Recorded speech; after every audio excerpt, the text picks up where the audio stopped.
Paul Marsh here on Express. Delighted to say that I am joined by one of the UK's biggest country music artists, Cody Pennington. Thank you so much for joining me, sir. Thank you, Paul. Thanks for having me. Now, you're not from the UK, you're from Nashville, but you are based here in the UK. You started your country music show maybe a couple of years ago, just after lockdown. I think it's fair to say it's been a real success. Yeah, it has. I mean, it's gone from really small venues when we first started out, 100 odd people, I think, and then we went up to this year we're playing near 2,000 capacity venues, and we're looking at obviously going back to America and going over to the EU and Ireland and all that stuff. It's crazy. It's just a bit of a whirlwind. So, for those who haven't been to one of your country music shows, tell the people what they can expect. Well, I mean, obviously it's a country show, so you're going to hear a bunch of big country songs that you most likely know and that you like. But I also include some of my own stuff because it is the Cody Pennington Country Show. So you'll get a mixture, generally kind of half and half now. You'll get a mixture of my stuff and some big country tunes. And we've had it every year that people end up hearing something that they like. So no matter what kind of country fan you are, whether you like older stuff or newer stuff, you're definitely going to hear a song or two that you really enjoy. Now, the one thing that I'd noticed from when I first saw you 18 months ago, whenever it was, is obviously you do the covers and you do your own stuff. So when I first saw you, you had a lot of people singing back the covers to you. And on the last couple of shows that I've seen, you have people now singing back your original songs to you. That just must mean the world to you. Yeah, I mean, when I first started the show, it was kind of a marketing ploy.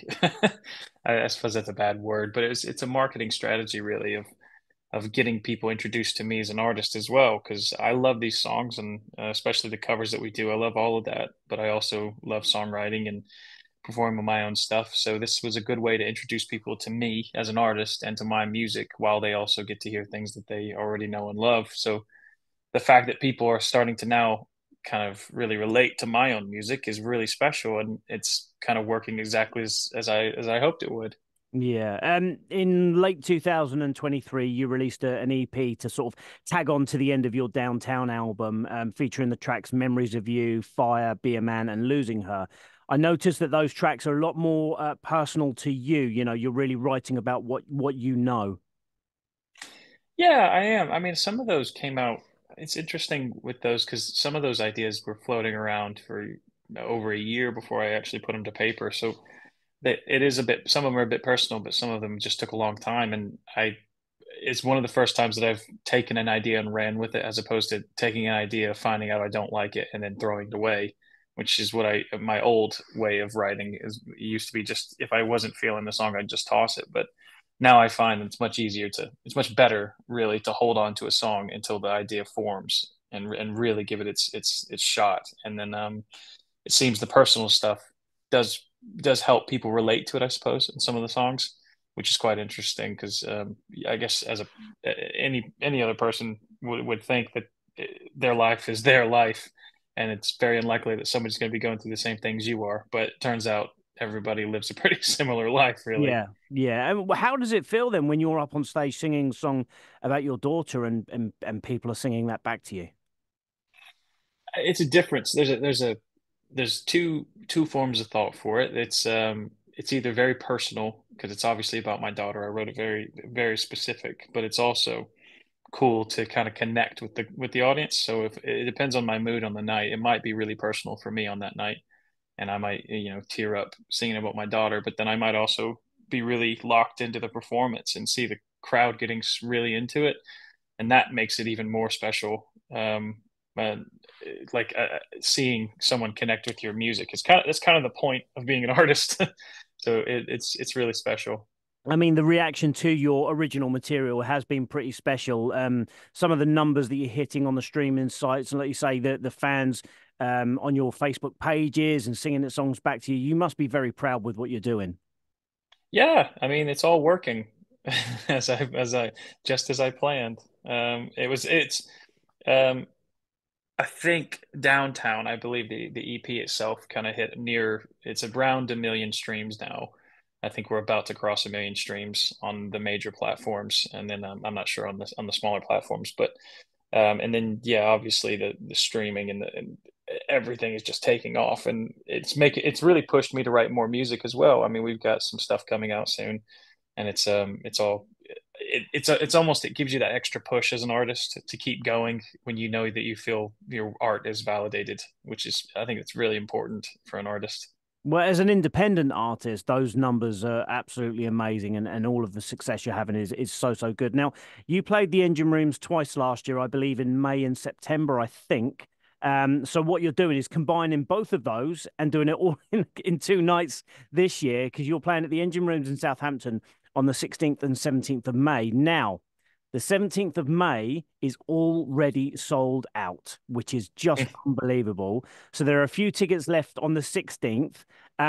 If you haven't seen a Cody Pennington country show and you love your country music, I would highly urge that you get yourself down to Southampton to watch that one, because it's just an amazing show, literally with a handful of tickets left. The question that I've got for you is on this new tour, are we going to hear any new material, both some original stuff from yourself and maybe some new covers into your cover section?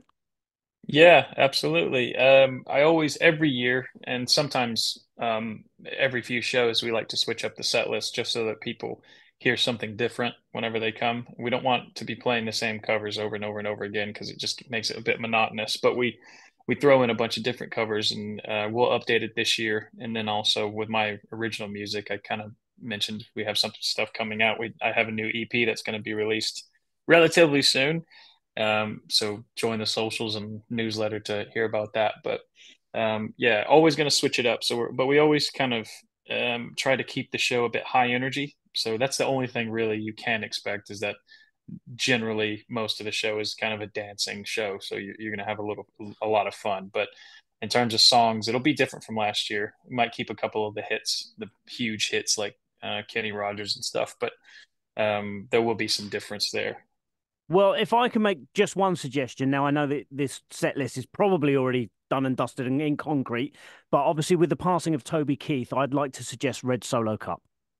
Yeah, I think that's definitely need to do that, honor a legend. So we'll throw that in there and just get it and get the crowd to do a little sing along, maybe do it fully acoustic and just have a little fun. And maybe people can bring their own Red Solo Cups and raise them up high. Yeah, I'll chat to the venue, let them know to let people bring in their red solo cups. I can't imagine that would be an issue. Now, on the tour this year, you're doing something a little bit different for some of your supports. You've got not one, not two, you've got a whole writers' round going on with yourself, Gary Quinn, and Jeremy McComb. For those that don't know what a writers' round is, just tell us a little bit about it.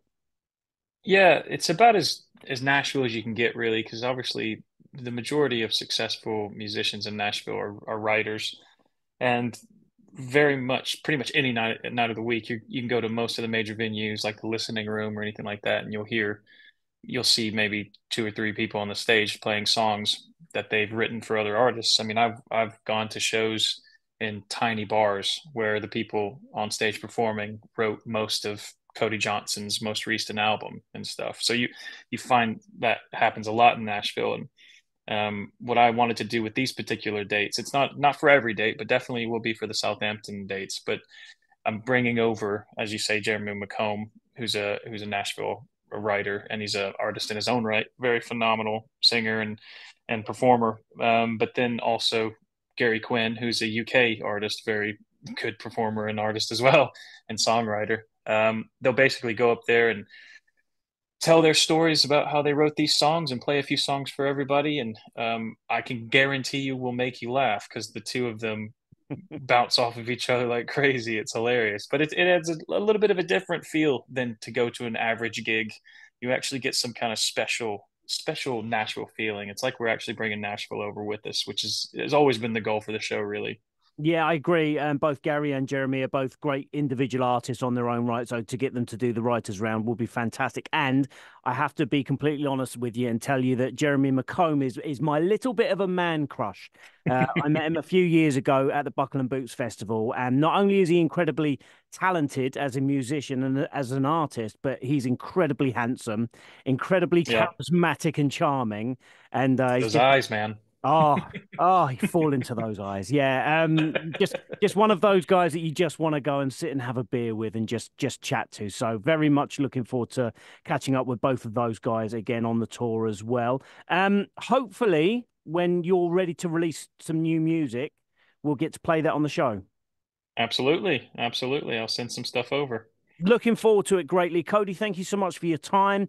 And again, you're in the engine rooms in Southampton on the 16th and 17th of May. The 17th is completely sold out. There are just a few tickets left for the 16th as well. So if you like what you hear, then get yourself tickets for the engine rooms on the 16th. Cody Pennington, thank you very, very much. Thanks, Paul. Appreciate it. Speak to you soon.